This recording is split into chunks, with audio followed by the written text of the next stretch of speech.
Hey everyone, this is Kevin from Meditation Magazine, and I'm here interviewing and having a conversation with Marianne Williamson. Marianne, thank you so much for joining me once again for our Oh, second thank interview. you. Thank you for having me. It's fun to talk to you, and I'm looking forward to Thank you. So, and it's it. very interesting to talk to you as well. I really enjoyed our last conversation when we spoke right after the election, but before the inauguration. You said some really prescient things. I was kind of pushing back on some of the things that you were saying, and I think that actually you were right about pretty much everything that we talked about. We had talked about, I had originally been a big fan of Elon Musk at the beginning, and I still think that he is trying in some weird way to save the world. But you said after our interview, you said something that was really powerful when we were walking to the car. You said no one person should have that much power, and that stuck with me because it struck a chord at the time, and now I'm seeing the effects of what happens when people do have that much power. When The people, U.S. especially when people who have some kind of issues get that much power. In Yeah. writing the U.S. Constitution, the founders of the United States were clear and intentional. The entire system is designed to make sure that what has happened could not happen. That's why there are the checks and balances. That's why there are the three co-equal branches of government. These were people who were overthrowing a monarch. These were people who understood the danger of tyranny that emerges from absolute monarchism and aristocracy. They were trying to override that, and they were trying to prevent it from ever happening in this country. By the way, are you here? They're renovating something in my apartment building. Is this okay? Are you hearing that noise? I didn't notice it until you pointed it out, but it was very, very slight. It shouldn't be a problem. I Because think your I'm microphone wondering is if, good. hey, Lauren, could you come here for a moment, please? I'm wondering if we'd be better off without, hey, Lauren, could you come here, please? I think your microphone is helping, actually. I think your Oh, you microphone think the helps. microphone, this is helping rather than, Yeah, okay. All because right. it localizes the sound to closer Okay. to your All mouth. right. Okay. Whatever you say. Yeah, Um, for sure. so that's why we have the checks and balances. That's why we have the three co-equal branches of government. So that if anybody goes too far in one direction, there are these two other co-equal branches. That's why what's happening right now is so terrifying. First of all, that Musk was unelected. We were told during the campaign that he would have an advisory role, that there would be this recommendation committee. They were going to advise and recommend. So that's number one. He is obviously been given way more power than that. In addition to that, however, there have been consistent efforts to nullify the power of Congress and to nullify the power of the courts. Mm, Now, so far, it's interesting. Many people in the Republican Party in Congress are caving, although there are some cracks in the wall. mm, Republican Senator Lisa Murkowski has stood up to mm, Musk and so forth. There's another congresswoman from Florida, Republican congresswoman named Luna, who mm, has stood up. Now there are cracks having to do with the tariffs with four Republican congressmen, because normally this kind of economic policy would be so against the kind of thing that Republicans would ever consider, or even saying Democrats. I mean, it's just, that's a whole other story. mm, The courts, however, so far are holding. The courts that are pushing back, judges that are pushing back, and what the administration is trying to do is to take away the power of local district court judges. But so far,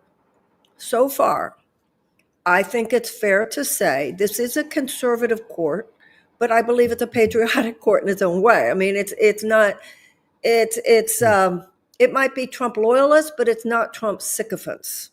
mm, And so far, the Supreme Court, if you look at the decisions they're making so far, even though I wouldn't agree with all of them, I can see where this is about a righteous interpretation of the Constitution on each little issue, as opposed to whatever Trump wants. Whatever Trump wants however, is happening, for instance, with the Speaker of the House, Mike Johnson. The Speaker of the House, Mike Johnson, is willingly giving away his own power. They are literally stripping their own committees of power so that Trump can have whatever they want.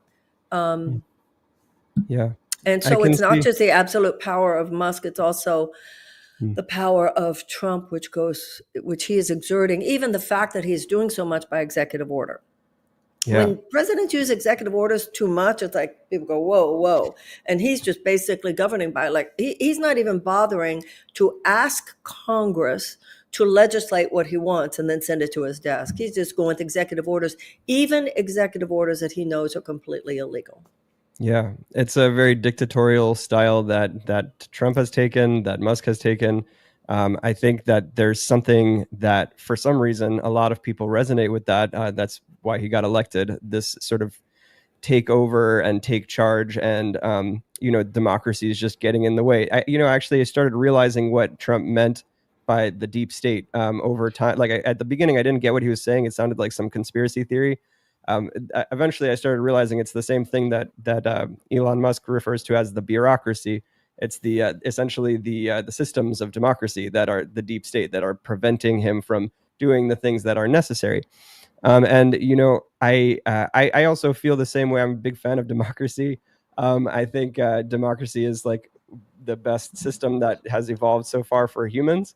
But I also I think that I can see I can at least try to understand where they're coming from, and I think understanding where they're coming from is helpful, at least in trying to unravel the motivations and trying to also to be able to work with it, to be able to try to shift people and try to change people's minds. So where I think they're coming from is that they're seeing that democracy with our systems of bureaucracy is very, very slow to change.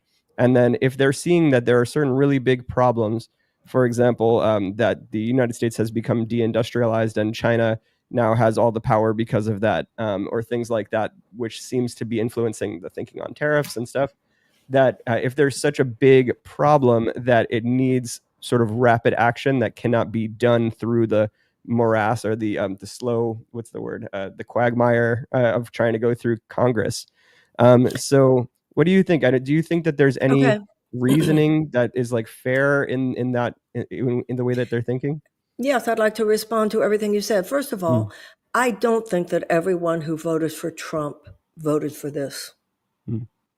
I think that there are a lot of people who voted for him for economic reasons based on what their situation had been when Trump was president before versus Biden. And I think did not want to vote for dictatorial power and so forth. That's number one. Number two, this is more than dictatorial style. This is dictatorship. Number three, representative democracy is not the most efficient way of governance. Of course it's not. As a matter of fact, the way our system was designed, the Senate, not necessarily the House, but the Senate was specifically designed to be slow and deliberative. Now, I agree with you. Not only do I agree with you, I agree with everybody who believes it. There are times when you just want your leader to just do it, right? But doing it and being a strong leader is different than an abuse of power. When I ran for president, I wanted to disrupt the system. That was my slogan. There's a difference, however, between disrupting the system and destroying the system. A democratic government is not a business. So what you were referring to is when people like Musk say this is not an efficient business model. We're not a business. The bottom line of a business is profit. Hopefully ethically centered, but still profit. A country It's not about that. We're to be run like a very healthy and fiscally responsible family. You don't feed a hungry child because it's profitable. You feed a hungry child because it's the right thing to do. You don't take care of your elderly because it's profitable. You take care of your elderly because it's the right thing to do. You can destroy your planet easily for profit. You save your planet because it's not just about profit, it's about proper stewardship of the planet for your children and your children's children. So the entire idea that we need to be efficient rather than we need to be good needs to be taken on here. My God, Auschwitz was efficient. And to say that, first of all, the ineptitude that is on full display here. They got an agency that has to do with medical research, and then they go, oops, we should have done that, and they fire the people back. There's nothing efficient going on here.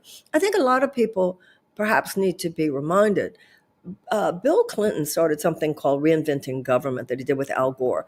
They did remove 450,000 federal workers. It is totally legitimate for any president to say, there's bloat here, there are too many people, we're bringing this one back. That's legitimate enough. And when the president said Musk was going to advise on that, okay. What it should be, what it was with Clinton, was a deliberative body. Remember, you had these what were they called, inspectors general, that were set up specifically to get rid of waste, fraud, and abuse. The first thing these guys did was to fire all 17. They didn't want to hear what these guys had to say. Including, remember, one of the first things Musk did was to get rid of the departments and the individuals who had anything to do with investigating the $38 billion of contracts that he had with the U.S. government. And we're seeing every day more and more that he's doing to make sure that his company, he's firing people and then making sure that the agency instead is hiring his company. And you think they're getting rid of corruption? Meanwhile, so what Bill Clinton did was, it was a deliberative process. It had experts. It had forensic accountants. When you bring in Elon Musk, who's had nothing to do with government, knows nothing about these agencies, knows nothing about what they do, he comes in with a bunch of 20-year-olds who know all about computers, who know nothing about government, who know nothing about these agencies. Some of these agencies have been headed, in most cases, I'm not saying that, anywhere you go, you're going to find the stuff like, that goes without saying. For the most part, however, I think this is showing people how many things did work, right? When you go to the national parks, research having to do with health, women's health, children's cancer. Some of the things that they're just going in there saying, no. Musk actually said to his Doge team, hey, if a regulation looks dumb to you, just get rid of it. How would these guys know? Meanwhile, the people that they're firing, the people who are resigning in horror, are people who've dedicated decades of their lives. To an understanding, to a professionalism, to an expertise. And now, of course, they're messing with Social Security. And now they're messing with Medicaid. Now, there might be somebody listening right now, Kevin, saying, they are not messing with Medicaid. She's lying. I heard him say he's not messing with Medicaid. And my answer to that is, did you really? Because they passed that continuing resolution yesterday.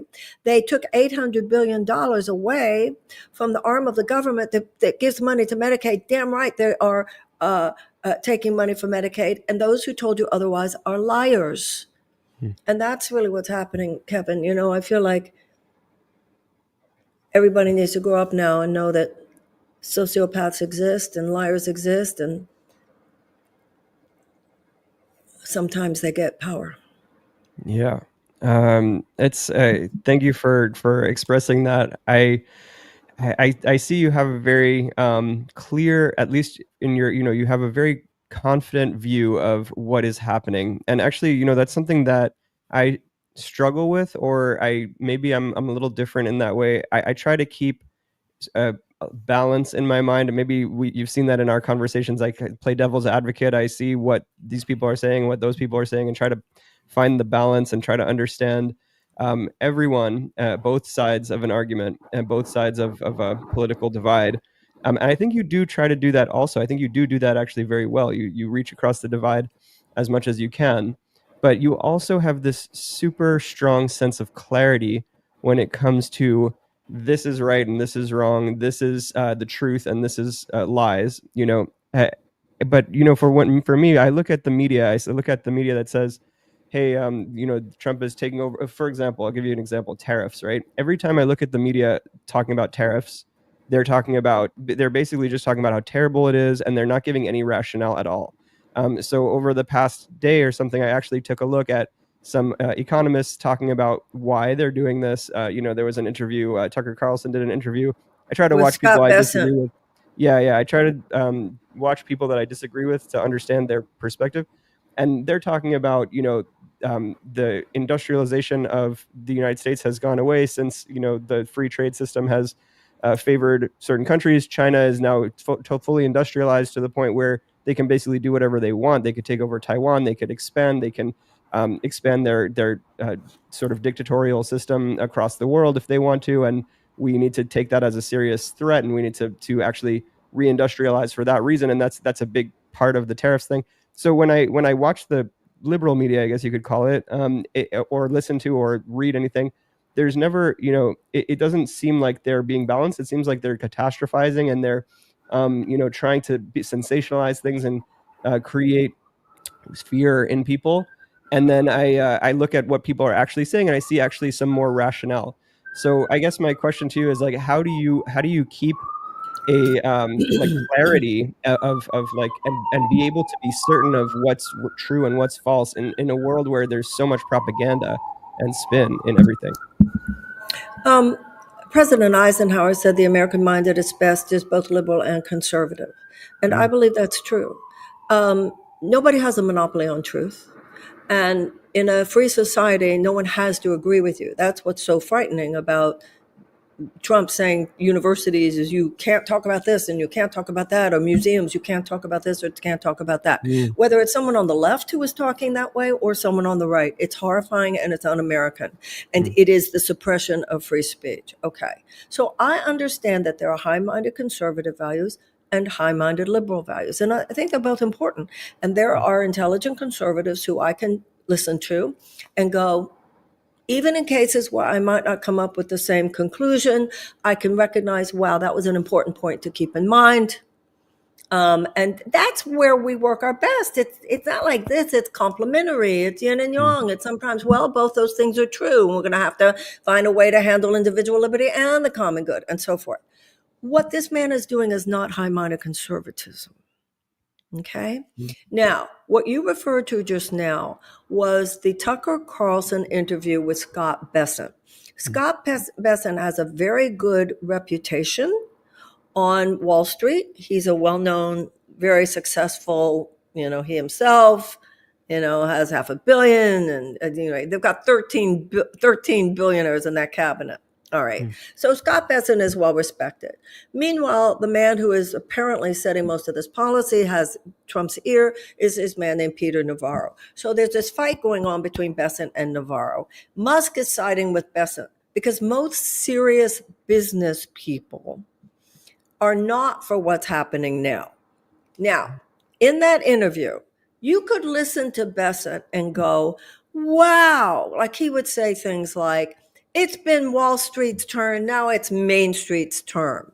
Well, it sounds great, except that's what none of their policies have been for Main Street, okay? And then mm, he says what you just said. We got to bring back industrialization. So my mm, question to you, Kevin, is, and how's that going to happen? mm, Who is going to invest? Who is going to invest? It would take 10 years, right? Now, meanwhile, you had things under Biden, for instance, the CHIPS Act, all the things in the Inflation Reduction Act, the Infrastructure Act. Those things were the reindustrialization of mm, this country. They were investments in business and jobs here. The first thing they did was gut them, stop them. So they're talking about reindustrialization, and then the people don't agree, are saying, wait a minute, what country would come over now and invest here after what's been done to them? And what America, if you're going to come in and build a factory and get a whole system going, that takes like a decade. Who in this environment would do that? So they are very shrewd because they say the things you go, wow. And this is part of the problem. And listen, I've done plenty to criticize the Democratic Party in my career as well. And anybody who doesn't know that just doesn't know what I've been saying. But in general, the Republicans over the last few decades, they don't walk their talk, but the Democrats don't talk their walk. Because the Republicans, you're right, they're saying a lot of things. Well, that's right. We're going to reindustrialize. Now, how's this going to happen? And he says all these countries are calling me, kissing my ass. They want to make deals. Yeah, little countries. Notice he's not saying which countries. It's little countries who are just begging, please don't do this to us. Of course they're calling. Big countries, China is not. Now, by the way, I don't care what your politics are. China has effed with us. And presidents of both parties have allowed it. And have allowed it for too long. I'm not disagreeing with that. And in his first administration, Trump saying that was the one thing he did where I went, I'll give it to him on that. This, however, just saying, we're going to go to war against you. And you have Xi saying, we're ready for any kind of war. There are so many things that China could do now. Now, the billionaires are doing fine from all this, Kevin. There's that video of the president talking about it. This is a classic dump and pump. It's the U.S. consumer, and he's saying to people who are counting the pennies to pay medical debt, just hold on. It's paying for a while, and then it'll be great. How's it going to be great, Kevin? Somebody tell me, how's it going to be great? These factories that are going to magically appear, who's going to build them? How is what he's doing? I think we have a mad King George on our hands. Yeah, I hear both sides of this argument. I hear your side of it's these tariffs and things like that is not going to work to bring industrialization here. But I see the economists that talk about that this is necessary because of the way that things have been going for the past 100 years after the Bretton Woods system and all these things sort of led to industrialization leaving and all of these problems that we've got in our trade deficit with other countries like China, where they have high tariffs. Yes. And they're, what I mean? I see both sides, and that's but if you're going to see both sides, see two legitimate sides. That's all I'm saying. There is a legitimate use of tariffs. I mean, I have a protectionist bone in my body, but the things we've done to betray the American worker has been all these trade deals. So what you do is invest. First of all, you tax these people who are taking all this stuff out. He will never tax the greedy bastards. He will never tax the greedy bastards. Tax the greedy bastards, tax them at home and tax them when they want to go build these factories out. We've actually made it easier and invest at home, which is actually what the Inflation Reduction Act did, what the CHIPS Act did. So when you talk about, we need to invest here. Yeah, we do. How are these tariffs? You tell me though, when you say you hear it, and by the way, are we or are we not the richest economy in the world? Because the way these people are saying, it's got to change. It's so terrible. Really? No, it's not for the rich people. No, the problem is that you're hoarding it. It has nothing to do with what's happening over there. It's what's overdoing here, which is we keep giving these tax cuts to the very richest, which is what they just extended. Those 2017 tax cuts, the 83 cents of every $2 trillion, 83 cents of every dollar went to the very richest and to the richest corporations who do not need it. They will not have a wealth tax. So if you want to help the working people of the United States, which absolutely should, it's called universal health care.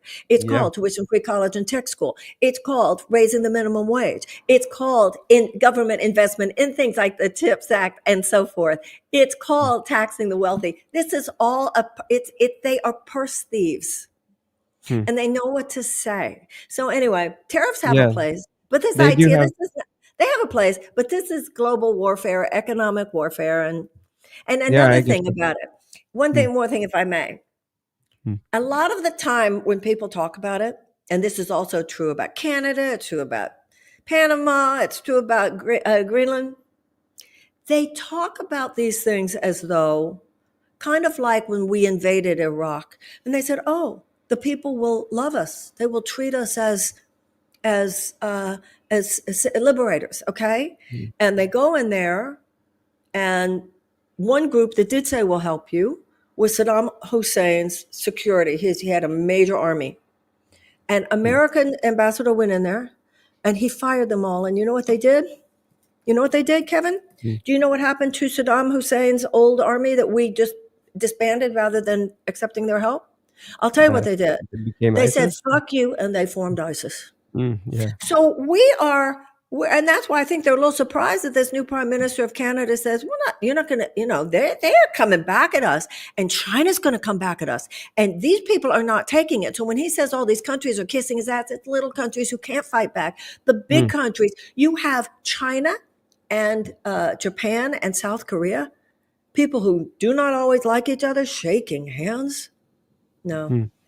Americans are really naive to think, we're just going to do all these things to the world. And the world's going to just take it because we're America. No, the world is not in that kind of mood right now. Yeah, I get you. Good luck next time you go shopping.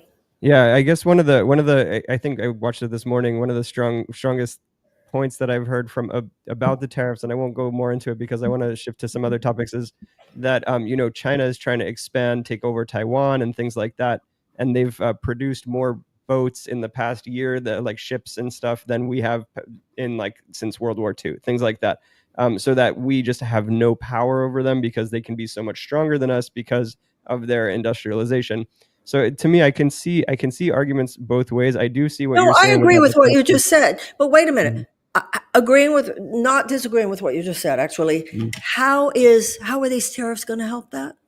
Right. So I guess the argument is that they'll bring more, industrialization here. But what you're saying is that that's not going to happen. Well, just show me the logic of it. Show me the logic of it. If you want to have industrialization here, there are all kinds of ways we can invest in industrialization here. Stop betraying the American worker with all of these trade deals, which was the Democrats as well as the Republicans. The logic that they propose is that the weaker dollar and I guess the weaker dollar will allow companies to do things here that they currently can't because it's too expensive, to be able to produce things here that they can't because it's too expensive.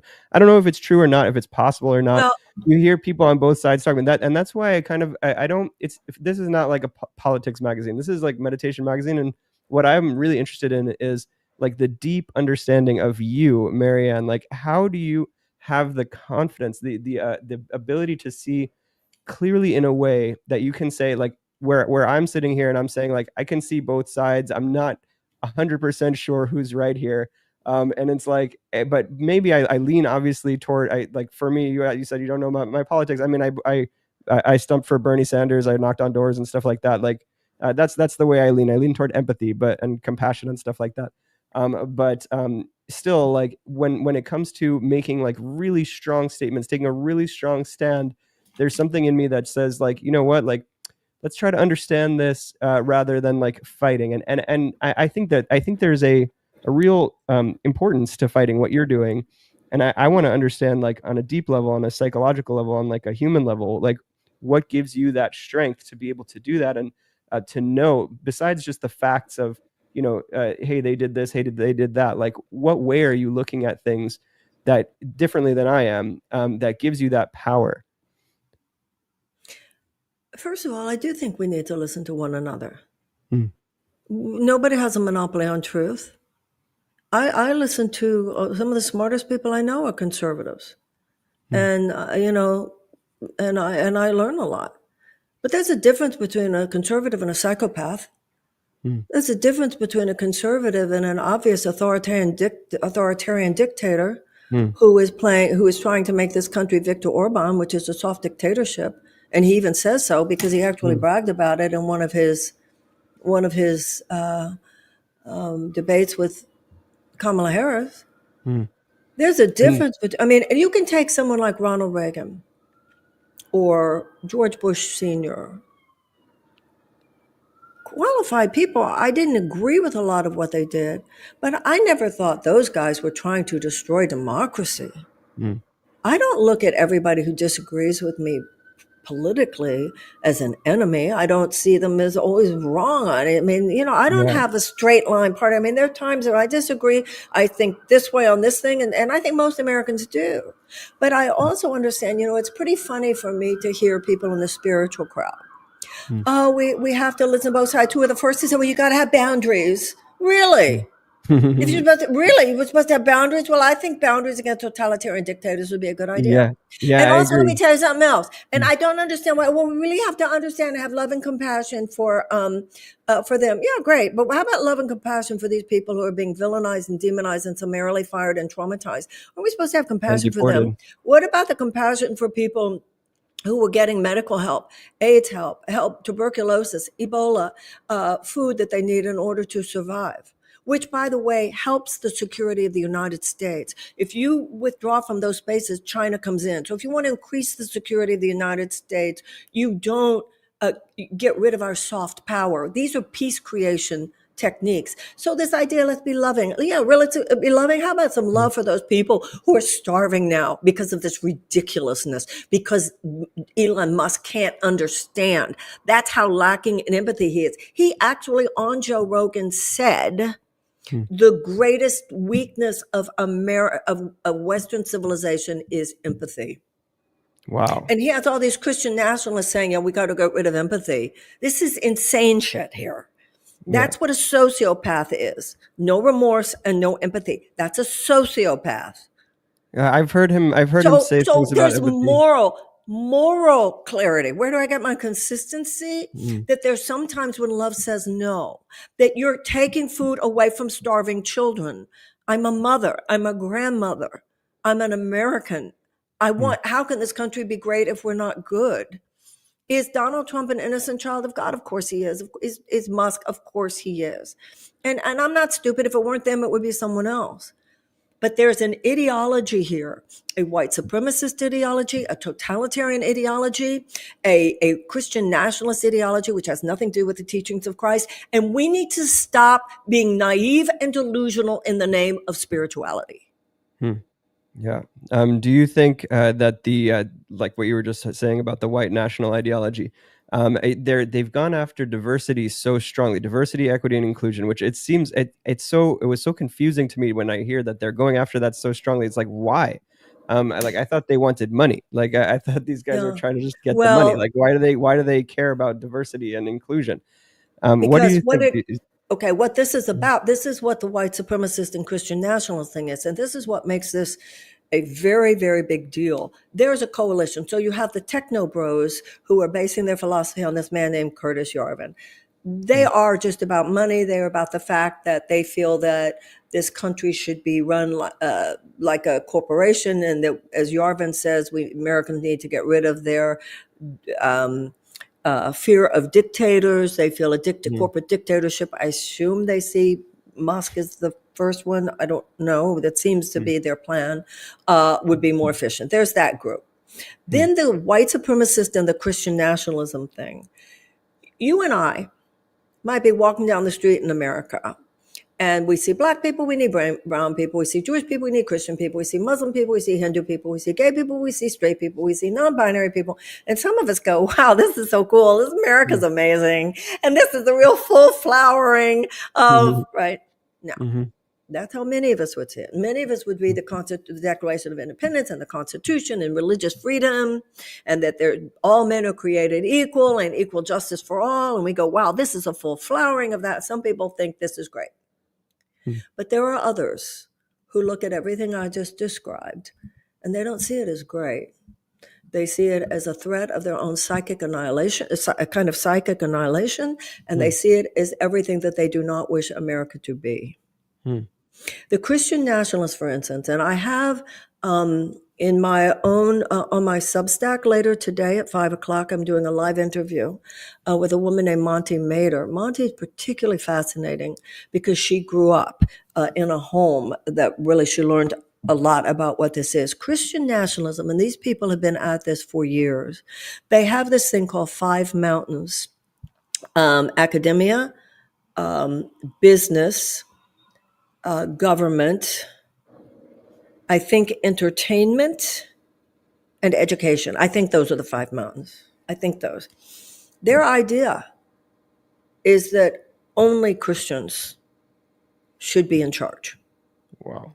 There is and there is a wonderful Texas legislator named James Tallarico, who is a sincere Christian, and he is standing up to the Christian nationalists in Texas. When the Speaker of the House was a Jew, another member of the House stood up and said, "You are not legitimately empowered." Wow. And I'm sorry, but anybody who knows anything about European history, mid-century, particularly in the 30s in Germany, Yeah. there was a Republican congressman the other day. The video is amazing. He quoted Joseph Goebbels. Joseph Goebbels was one of the leaders of the Third Reich, and Joseph Goebbels had said, it is absolutely the right of the state to control the opinion of the people, which is, of course, the opposite of free speech. And this Republican actually quoted that as though he said, as Joseph Goebbels said. And then the woman, actually from Texas, who came after him and said, "You just quoted Joseph Goebbels." Yeah. So, Wow.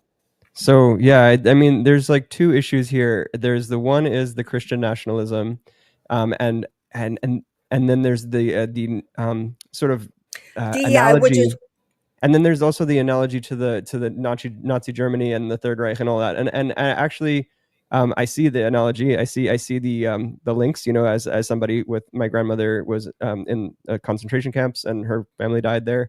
I see and I'm concerned about it as well. But first, I want to address the Christian nationalism. I agree with you that that is a really big problem in this country as a whole. But the question is, like, these guys, Donald Trump and Elon Musk, they do not seem like Christian nationalists. Maybe they no, are. that's not where they're You know, coming from.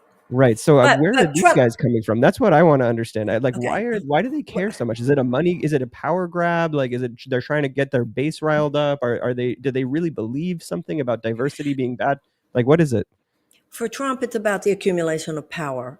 And the Christian nationalists, for instance, I'll give you an example. The new U.S. ambassador to Israel for the first time will not be a Jew. He's Governor Huckabee from Arkansas. Huckabee's not a Jew, not that the Israelis care, by the way, but he is a Christian nationalist. Now, because the Christian nationalists, the right-wing Israelis and the Trump people, they're the same people. And it's really the same crowd. That's why what's going on there.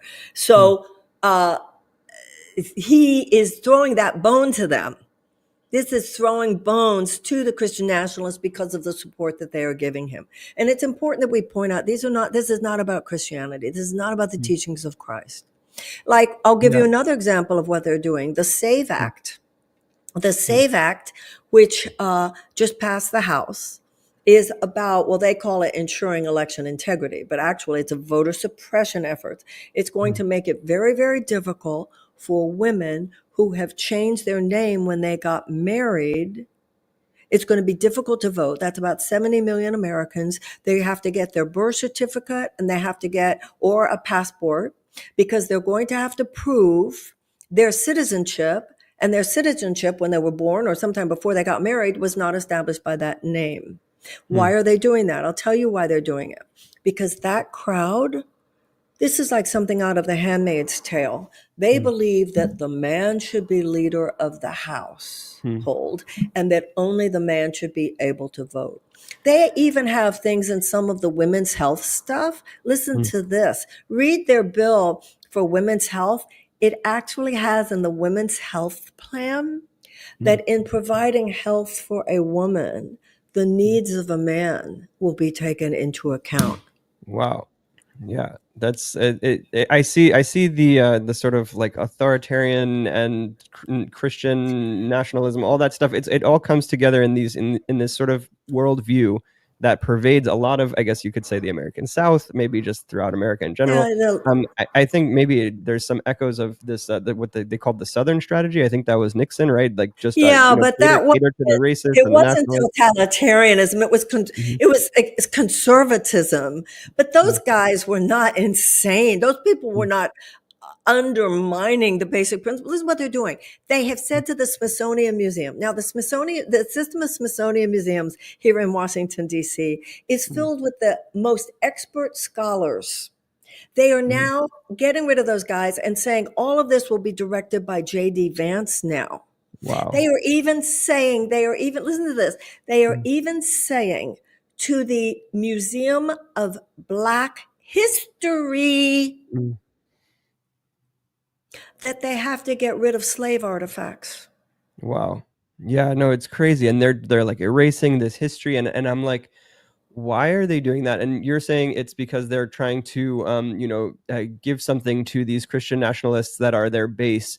And that Well, they are argument, Christian. to me, No, hold on. They are Mhm. Christian nationalists. you I mean mean, you they mean are a Christian. Trump and Elon No, are Christian nationalists? no, I don't think Trump and Elon So, are. so No. this is my Elon, yes, wonder. Elon comes from the techno. These are techno billionaires, and you can read about it. It's a man named Curtis Yarvin, Mm, and the reporter that's doing really good work on him is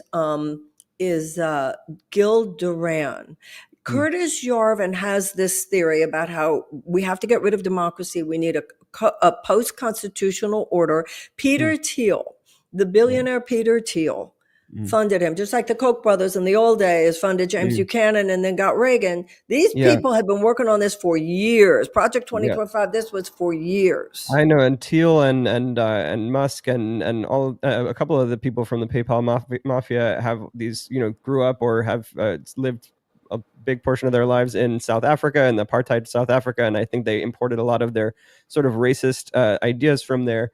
And I can see that kind of racism in Elon, and where that might come from. Trump, on the other hand, he grew up in Brooklyn or Queens, and like, why would he have developed that kind of racism? I wonder, is this an ideological racism on both of their part? Is this to take power? And if it's to take power, then why are they throwing bones to this Christian national base if they're trying to be dictators anyway and fix, like, essentially get rid of elections, like they're kind of looking like they're trying to do? You know what I That is mean? what they're trying to do. And their ultimate goal is the suspension of the US Constitution. Right. So why And would so they when be you, throwing these bones to the because they Christian have to build nationalists? their power base. They have to build their power base. They are making promises. They are working in cahoots. You can't just have one group. I mean, power is about accumulation of power through coalitions. And So you know, even though they're already in office, even though they're already in power, essentially, even though they control the military and all these types of things, they still need the Christian nationalists to so much that they go after diversity and inclusion, like in the way that diversity, equity, and inclusion in this like extremist kind of like full focus, like, we need to get rid of that. It's so important. They need well, to make some that of such a this, central pillar. well, two things to this. First of Mm, all, Trump, according to him, is not planning to leave in 2028. He plans to run again, despite the fact that the Constitution says that he would not be able to do that. But mm, secondly, the power comes from the fact that they are supporting him. mm, I mean, they have this whole thing. They had planted this whole thing. He was sent by God. He's the savior mm. of So humanity. So you're saying if the Christian nationalists, all that whole swath of MAGA or whatever, would stop supporting him, then he would lose the power that he currently has, and he wouldn't be able to do the things that he wants to do as a dictator. Is I essentially that's your perspective? I don't know more than I know. Mm. Some of Yeah. that I don't know. Mm, Some of that I don't know, but I will tell you this, Kevin. We mm, shouldn't go down the rabbit hole too far and figuring why the house is mm, burning. We'll mm. figure out later who the Ah, arsonist was. We'll figure out later wow. kind of which wiring got wrong and caused the fire. Right now, we need to put the fire out. Yeah, I see. I think that maybe that's where some of your confidence comes from, instead of looking at trying to analyze the motivations like I'm doing, like try to psychoanalyze and these Well, things. to me, You're like looking at the no, whole thing and seeing, like, this is no, what's but actually happening. We need to see, I stop it. don't. No, I don't agree with Mm, you that it mm, doesn't make sense. I think it does make sense. You see what mm, Curtis Yarvin has been doing. You see that mm, they've been planning this for years. They want to get rid of democracy. Yes, it has to do with how they see government. You're right what you said that Musk comes, Thiel comes, the whole South African, the whole Nazi thing, the Christian nationalists. I don't get the confusion. Like you're saying, well, why would they play together? To me, it's very obvious why they would play together. Yeah. you know. Yeah, I get you. Yeah, I think you have a very strong perspective, and you have a very very clear view of what's going on. I'll tell you, I yesterday I was doing a deep breath work exercise where I was, doing it's a kind of breath work where you kind of hyperventilate and get a lot of oxygen into your body, and it can clear your head in certain ways. It can clear your head. So I've been kind of trying to see in general, I kind of try to see the silver linings of things. I try to avoid catastrophizing or things like that. But in this breath work, it just kind of hit me, I was looking out the window at Miami over here, and like looking at this and thinking, you know what, this is moving from democracy to dictatorship right now. This is like going into like Russia territory, like Putin territory, things like that. Looking out at the land, that was out my window, and just being like, I actually started crying. I was sobbing for the grief of what is being lost and what is changing right now. And I wonder what your thoughts are about this. Do you like, I'm sort of take this positive, like we can fight it, we can change, we have hope, we're gonna fix things, we're gonna, and also at the same time, like we're gonna understand what silver linings there are. I have this sort of positive way of looking at it, but do you think that that's maybe a way of covering up like a grief, or this deep sadness, or stress, anxiety, whatever it is, these deep negative feelings, and in a way that it might not be healthy? Like, do you think we need to actually really get in touch with that grief, and those dark feelings, rather than just sort of skipping to the positive and the what we can do about it? I ran for president twice because I saw this coming. Hmm. I used to say, if you're not depressed, what's wrong with you? I mean, the suffering, the unnecessary suffering, the 1 in 4 Americans living with medical debt, over 1 million people rationing their insulin, the deindustrialization, the despair that it's caused, the destruction of the middle class. Anybody with a knowledge of history knows that when you have large groups of desperate people, it becomes a petri dish out of which all manner of malfunction is almost inevitable. Now that it's here, and I think it's very interesting because you did have that grief, if I understand you correctly, after you had those meditative hours. I think the grief is absolutely necessary. I wrote an article on my Substack called Getting to Hell No. I was at a party the other night, and I noticed at the dinner table, nobody was really talking about all this. And I thought, how could anyone be talking about anything different? There's the feeling that if we don't put the emotion out there, if we don't put the tears out there, if we don't put the screams out there, it won't be so awful. We have to put them out there. If you don't put them out there, trust me, you're going to create situations where they won't be controllable. The Course in Miracles says, look at the crucifixion, but do not dwell on it. So I always say, pray in the morning, kick ass in the afternoon. I love that phrase. Prayer, that's great. The Dalai Lama said, in order to save the world, we need a plan, but no plan will work unless we meditate. So to me, meditation and prayer is taking care of the vertical. And this empowers us to, number one, even be able to discern what God would have us do, much less be able to execute it on the horizontal. Both the Christian cross and the Star of David show the intersection between the inner life and the outer life. The nonviolent political philosophy is a holistic. It's work on the inner as well as the outer. And that does include being in touch with the intellectual understanding of what's going on. There's a lot to learn. And it also means feeling the grief. But it's like there's feeling your feelings, and then there's a line at which becomes indulging your feelings. Honoring your feelings, and then it becomes a line where you're spewing your feelings. So there's an art to being able to hold this moment. It is heartbreaking to see totalitarian, authoritarian, dictatorial behavior emerging from our own White House. It is heartbreaking. Cry and then get up and wash your face and take a shower and get out there, because there's a protest on April 19th, and we need Republican. This is the most important thing that we need right now. We need more Republicans. Remember, the House is under the control of Republicans, and the Senate. We need more of them. Right now, because of Trump's power, they have been afraid of breaking from Trump. If they see enough people aroused by all this and protesting all this, they'll know, well, that's not just Democrats. And I need Democrats to vote for me too. And more Republicans will have the courage to then break. That's what we need. That's what you had during Watergate.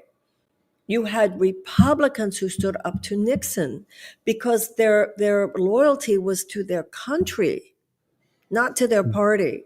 You know, this is why George Washington didn't like political parties. He said it will form factions of men more loyal to their party than to their country. And that's what happened to the Democratic Party, which brought us to this point.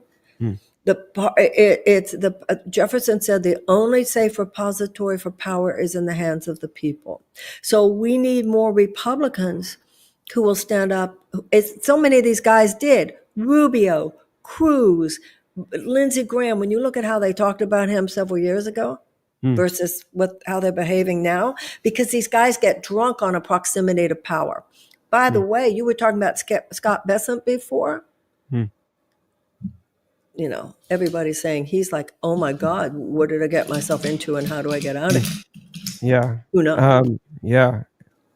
But it seems like if we look at the trajectory of what's happening, it seems like they don't even really need more elections at this point. They've taken so much power and broken the system enough that they can just do whatever they want and then, you know, just continue to stay in power like Maduro or people like that. Do you still think it's salvageable? Do you see it as like still a hope that this can be fixed through people, you know, grassroots action and things like that? Because I get a bit discouraged seeing the way that the power has been consolidated. I believe in miracles.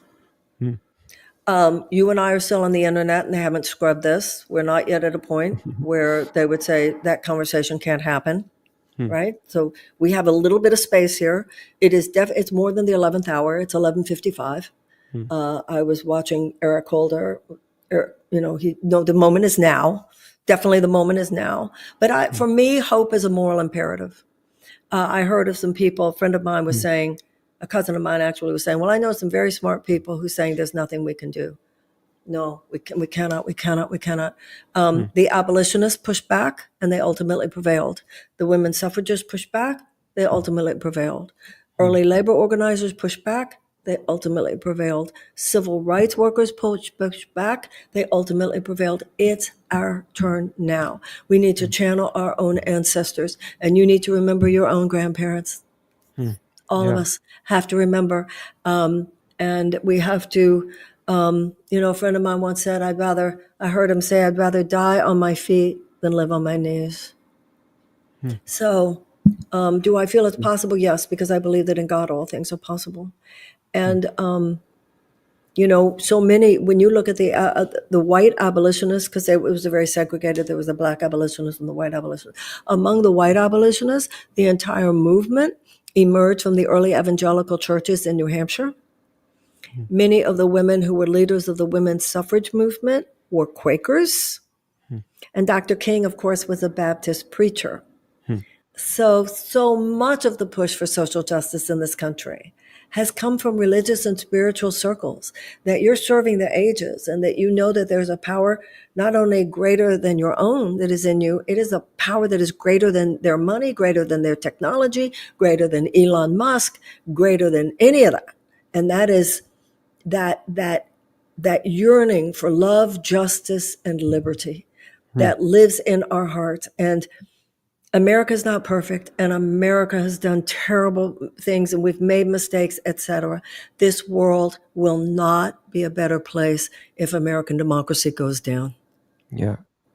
I wanna wrap up here on a sort of deep and spiritual note. After the breath work that I experienced yesterday, I was sobbing and I was telling somebody else that was participating why I was crying. And, I was saying, it looks like this country is kind of becoming like that dictatorship, like that Russia or whatever, the Putin Russia. And she said, oh, well, don't worry. I know it's going to be okay. And I was like, how do you know it's going to be okay? And she said, well, when I was 5, I almost drowned. And then when I came out of the water and I was like revived, I had this vision of how the world was going to be. And I said, like, how is the world going to be? And she said, we're moving into the age of Aquarius.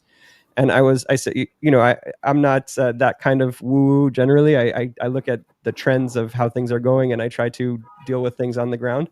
But when she said that, it kind of opened something in my mind that, change has been happening since the beginning of the universe. Change is like a fundamental law of existence. It's like the Buddha's mark of existence. The second mark of existence is impermanence. Everything is always changing. And this has been happening since the beginning of the universe. And a lot of people in the spiritual community think that we're moving toward some kind of a great awakening, like a age of Aquarius type of thing. And the question is like, what do you think about that? I wonder if you think that, that's kind of inevitable in terms of the change of the world and how things flow, or do you think that we really need to fight for that now, or it's not going to happen? I don't think in terms of fighting. I think in terms of standing for something. I don't think in terms of fighting against. I think in terms of standing for. But I've been saying for a long time, we are definitely living at a historic phase transition where it's like when the Atlantic meets the Pacific, that's very turbulent water. So one world has been dying, another world being born simultaneously. And I think that it's been our job for a long time to be death doulas to the world that needed to die and birth doulas to the world that needs to be born. Our mistake, including the spiritual crowd, was that we were not attending to this. I mean, you can't talk about the age of Aquarius like it's outside us. I mean, we have to be the midwives. God cannot do for us what he cannot do through us. I believe that God's will has never not been done. I believe that it will ultimately be okay because it is too unnatural. No terrible totalitarian dictator has ultimately won the day. What is up to us, however, is how much destruction and suffering has to happen first. And that's where our free will comes in. So do I think it will ultimately be okay, whether in my lifetime or not? Yes, I do. But that doesn't excuse us. There's an old Talmudic saying, you are not expected to complete the task, but neither are you permitted to abandon it. To repair the breach, to repair the world. That's our purpose here. And it can't even be, we don't do that because we know it's going to work. You do it because of the righteousness of doing it. Yeah. And if enough of us find that fierce place in us, given the vortex of the American Declaration of Independence out of which this was born, if enough of us have that fierceness and that radical availability and receptivity to be used for that purpose, when someone asked Gandhi, who is the leader of the Indian independence movement? His response was, the small, still voice for God. So the same, you meditated, what came up for you was grief. I think that's part of it. You meditate again, what's going to come up for you is, you ought to. You doing what you're doing. Interviewing people. I mean, we're all immune cells. One person, it's a podcast, another person, magazine, another person running for office, another person. We all just have to be at the protest. In the quantum field, there's no large or small efforts. Nobody's is more important. This is not a moment of the soloist. We learned in the 60s, if only soloists are leading all this, all they have to do is shoot the soloists. That's not this moment. This moment, the zeitgeist is a choir. Yeah.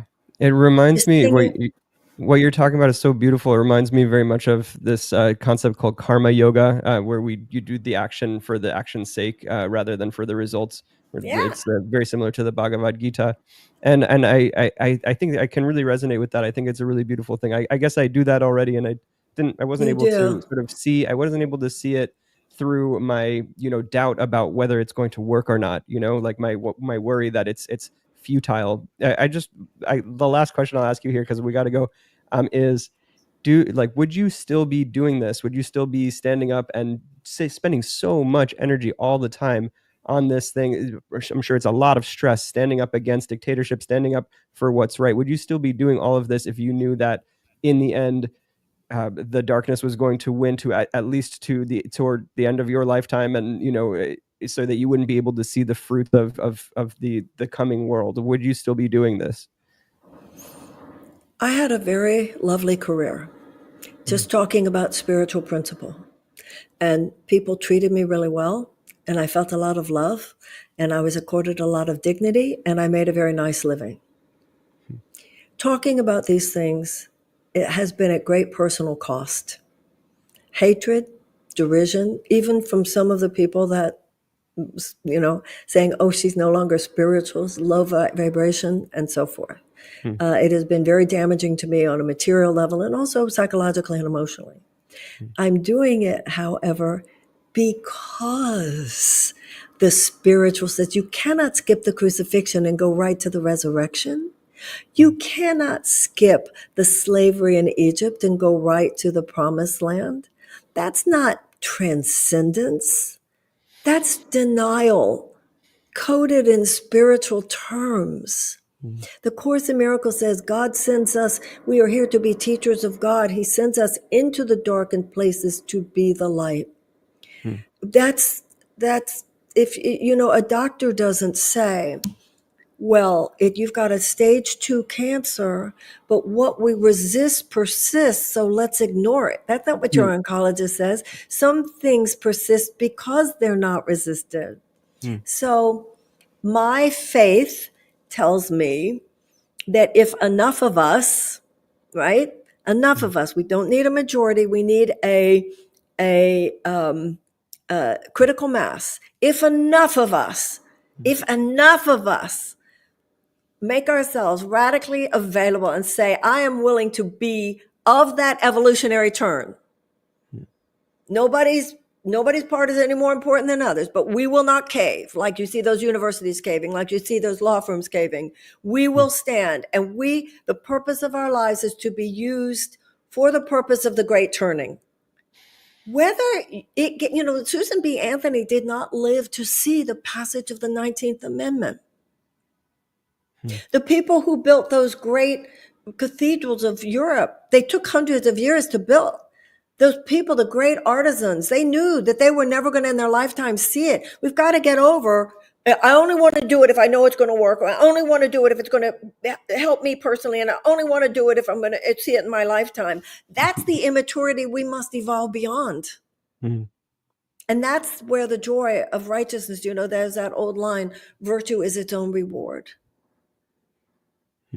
So for me,